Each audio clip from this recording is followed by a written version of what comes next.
Senggamaan antara kualitas dari seorang laki-laki dengan kualitas dari seorang perempuan. Nggak mungkin kan bapak kita bikin kita sendiri. Iya. Atau ibu kita bikin kita sendiri pakai apa? Abang nggak bicara Yesus Kristus ya. Oke. Gitu. Nah, sama juga dengan tumbuhan. Dia nggak punya sejarah tunggal. Ada penyerbukan, ada serbuk sari dengan putik bersatu, di situ terjadi perkawinan, kan? Timbullah kehidupan, tumbuhan. Nah, oke, itu yang kelihatan. Lalu bagaimana dengan ini semua?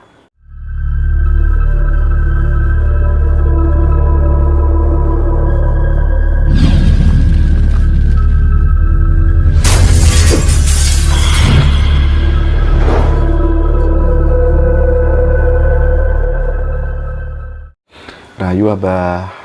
Rahayu, Mas Hendra. Sehat ya Abah ya? Sehat. Iya. Saya sering kangen sama Abah. Berasa dipanggil-panggil gitu ya? Iya sih. Tiba-tiba kayak sering terlintas aja, sering terlintas gitu ya. Ya semesta maha baik. Iya. Itu artinya mungkin terhubung ya Pak ya? Betul. Meskipun terpisah oleh jarak. Iya. Sebenarnya nanti juga bicara ya, jarak itu ada apa enggak. Oh iya bener juga tuh. Jarak itu ada apa enggak sebenarnya, menarik itu. Jadi gini, karena menurut saya sebuah kepercayaan, belief itu bisa menentukan tindakan seseorang, maka memiliki sebuah kepercayaan yang benar, ini akan berimplikasi terhadap tindakan yang benar pula. Oleh sebab itu, saya pada kesempatan kali ini Abah pengen minta wejangan terkait dengan sosok Tuhan. Saya pernah mendengar ungkapan begini, Tuhan harus dinegasikan, pikiran harus dinegasikan, dan ketuhanan itu harus dialami gitu. Nah ini mungkin kita mengkritisi pemahaman mainstream bahwa Tuhan itu dianggap sebagai sosok gitu. Kemudian manusia diciptakan oleh Tuhan gitu. Artinya ketika manusia diciptakan oleh Tuhan, seperti ada benang begitu. Jadi geraknya manusia, mau dia jadi teroris, mau dia jadi koruptor, itu ada yang mengendalikan. Yang layak dihukum bukan manusianya, tapi sang pengendali itu sendiri. Nah, saya kemudian berpikir liar ke sana gitu. Kita bisa dilenyapkan kapanpun Tuhan mau gitu, tanpa kemudian minta persetujuan kepada kita gitu. Nah, mohon ini diberikan brainstorming, Mbah. Monggo. Pertama-tama, saya mau bersepakat dulu sebelum kita bicara bahwa ini pertanyaan yang sangat mahal. Artinya, kenapa mahal? Bukan dalam konteks angka dan rupiah, bukan. Tapi, begitu manusia mengetahui jawaban dari pertanyaan ini, maka jawaban-jawaban pertanyaan yang lain menjadi tidak akan penting. Sepakat. Betul? Iya, sepakat. Ya, jadi ini pertanyaan tentang the absolute truth. Nah, dalam menjawab ini, kenapa menjadi mahal? Karena konsekuensinya, Mas Hendra. Konsekuensi untuk menjawab pertanyaan ini, seseorang harus ada dalam perjalanan luhur, bukan perjalanan pikiran. Oke. Sebuah perjalanan luhur meniti ke dalam diri, masuk ke dalam ruang-ruang yang ada di dalam diri. Itu yang pertama. Jadi, yang kedua, apa yang Mas Hendra sampaikan kepada saya, dengan singkat kata, pertanyaan itu kan adalah, apa itu kebenaran tentang Tuhan? Kan betul gitu? Betul. Oke. Dan kebenaran itu tidak bisa dibahasakan. Tidak bisa dituliskan. Tidak bisa dibukukan. Ini celakanya sekarang kan. Kita menerima kebenaran yang dibukukan. Akhirnya apa? Akhirnya rame, ribut. perang, saling bertengkar. Tapi ketika kita menerima kebenaran, as simply as this, ya sudah, inilah kebenaran, ini realita. Aku tinggal di dalam suatu ruang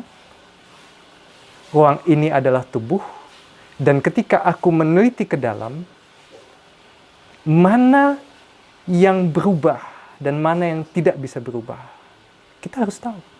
Mana yang kekal dan mana yang fana, kita harus tahu. So, singkat kata, Abah mau menjawab ini, tetapi jangan jadikan apa yang saya ucapkan ini sebagai kebenaran. Jangan diterima sebagai kebenaran. Terima saja sebagai gosip. Harus diverifikasi, bro. Nah, gosip yang harus diverifikasi. Jadi, tentu tidak akan nyaman kalau nanti kita berbicara tentang ketuhanan, apalagi didengar oleh believer. Iya. Didengar oleh orang yang based on belief, Betul. percaya. Orang yang sudah melakukan menerima Tuhan dalam kepercayaannya. Maka dari itu, sekali lagi, mohon, Abah juga nggak butuh mendapat benar ya. Yang penting kan, ada sesuatu yang Abah sampaikan dan terima sebagai gosip, silahkan verifikasi sendiri. Dan verifikasinya kan harus ke dalam, Betul. bukan keluar. Nah, kemudian, mengenai Tuhan yang disampaikan Mas Hendra, saya bisa mengatakan bahwa ketika Tuhan itu dimaknai sebagai being,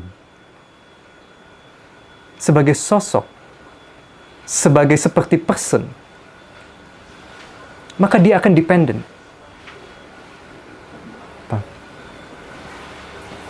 Iya.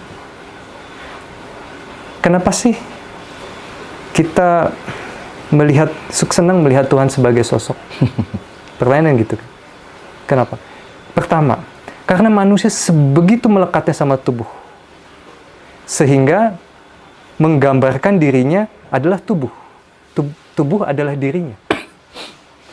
Dia menggambarkan tubuh sebagai ID-nya, sebagai identitasnya.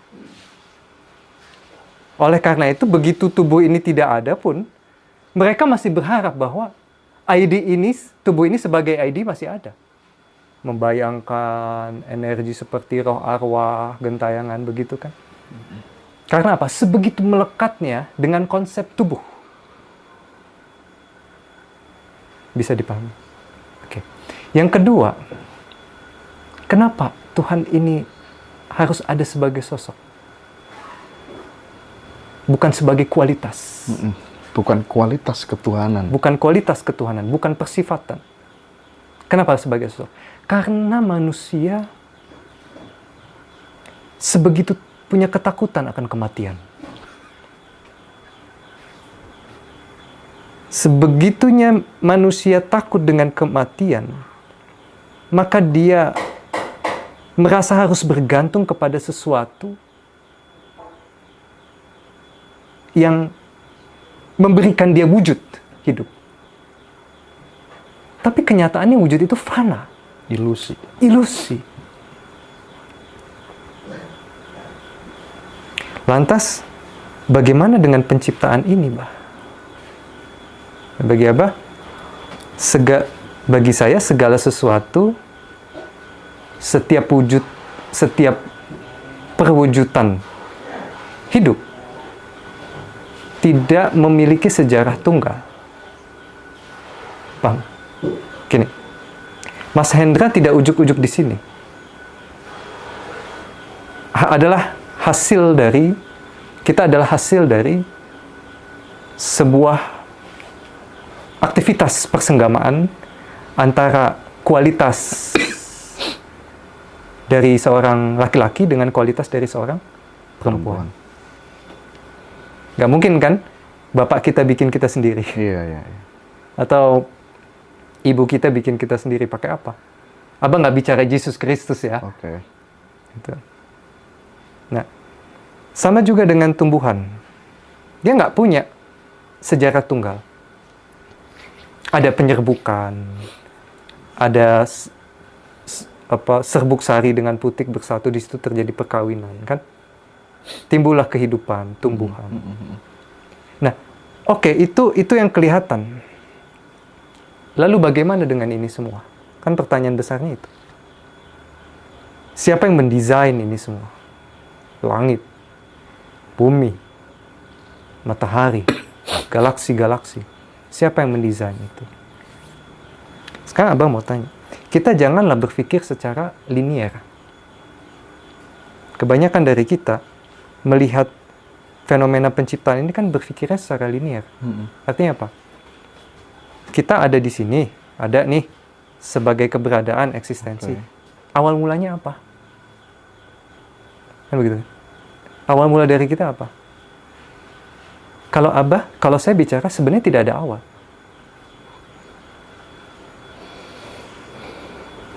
Kita ini berjalan, keberadaan ini, eksistensi ini berjalan di dalam siklus. Kalau saya lempar itu, nyatakan itu sebagai siklus, mana yang awal, mana yang akhir? Siklus. Lingkaran siklus. Mana yang awal dan mana yang akhir? Tidak ada. Nah, ketika kemudian ada pencipta, maka kemudian konsekuensi logisnya adalah ada yang setiap yang diciptakan kan selalu nanti akan berakhir dengan kehancuran. Nah, pasti akan ada kematian begitu. Itu konsekuensi ketika ada pencipta gitu. Ya. Iya kan? Seperti itu kan Pak kira-kira. Abah mengeliminasi konsep pencipta, bukan Tuhan yang Abah eliminasi. Oke. Paham. Tidak ada pencipta. Jangan dibalik tidak ada Tuhan ya. Oke. Tidak ada pencipta. Karena Tuhan sendiri itu adalah realitas absolut yang nggak butuh diciptakan. Betul? Betul nggak? Kalaupun dia ada, dia terjadi dengan sendirinya. Dan semesta ini pun terjadi dengan sendirinya. Dari keabadian menuju keabadian. Apa yang ingin bicara? Apa sih yang tidak punya sejarah tunggal itu? Yang tidak bisa berubah itu? Adalah keasunyatan. Adalah sebuah absolute emptiness. Namun, dari keasunyatan, bagaimana kok bisa ujuk-ujuk ada keberadaan? Ada kita. Dan disinilah harus punya dua kualitas. Setiap yang ada, setiap wujud harus lahir dari dua kualitas, nggak bisa lahir dari satu kualitas. Kualitas apa itu? Apa bisa bilang? Saya bisa bilang dua. Yaitu, ketika sunyata menikah dengan cinta, ketika cinta, energi cinta, melakukan penetrasi kepada kesunyatan itu, maka lahirlah di situ anak. Anaknya ada 3. 1 itu hukum, 2 itu ruang, 3 itu waktu. Jadi dalam kekosongan itu sebenarnya ada energi. Dan energi itu, saya bisa katakan bahwa dua energi itu seperti saling antagonistik. Seperti laki-laki dengan perempuan. Seperti maskulin dengan feminin. X dengan anti-X-nya gitu loh. Dan ketika kedua energi itu bertemu, lahirlah keberadaan. Lahirlah eksistensi. Ketika cinta memenetrasi sunyata, lahirlah anak itu. Anaknya itu adalah hukum, ruang, dan waktu. Dan ruang dan waktu itu harus tunduk kepada kakak tertingginya. Hukum dulu. Hukum alam. Hukum kejadian alam. Sehingga ketika ruang dan waktu itu berlangsung, terjadi keteraturan. Ketika keteraturan berlangsung, terjadi apa yang disebut universe itu. Di dalam universe itu ada galaksi, ada planet yang indah ini bumi, dan ada kita di dalamnya sebagai konsekuensi dari proses evolusi. Dan ini akan kembali lagi ke titik semula. Kembali lagi kepada ketiadaan lagi. Kemudian lahir lagi. Balik lagi ke ketiadaan lagi. Jadi ini proses kreatif yang tidak pernah berhenti.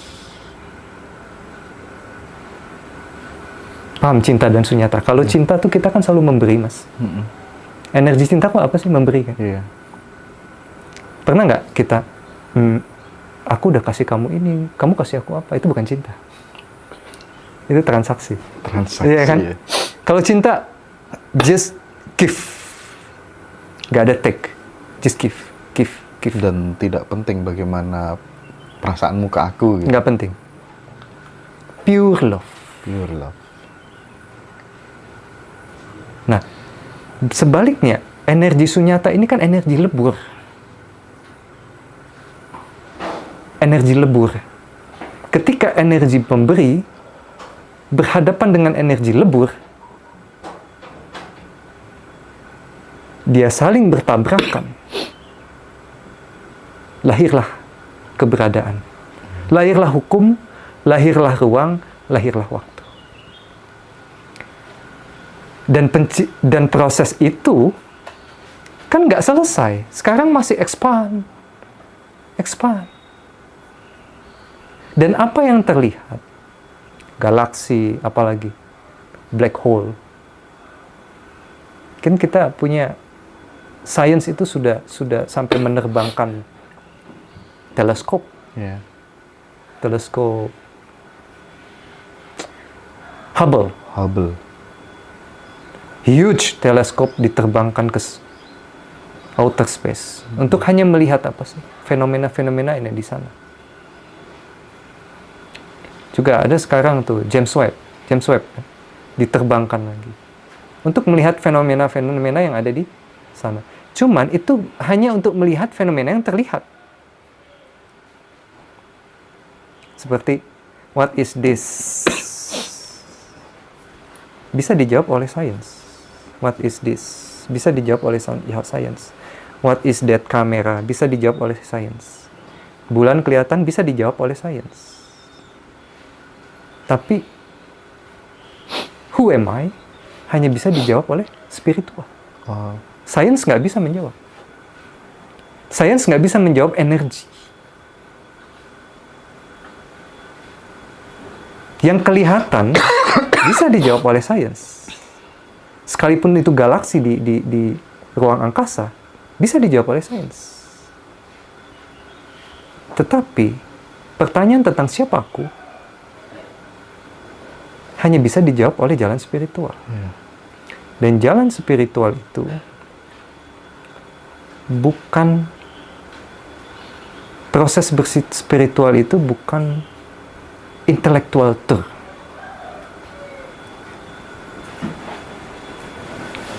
Semoga bisa dipahami. Jadi bukan ziarah pikiran. Saya menyampaikan sesuatu, kemudian bisa dimengerti sebagai logika atau pemahaman. Itu intelektual tour. Kebenaran tidak bisa didapat dari ruang-ruang diskusi, ruang-ruang kajian. Tapi kebenaran hanya bisa didapat ketika kita betul-betul melihat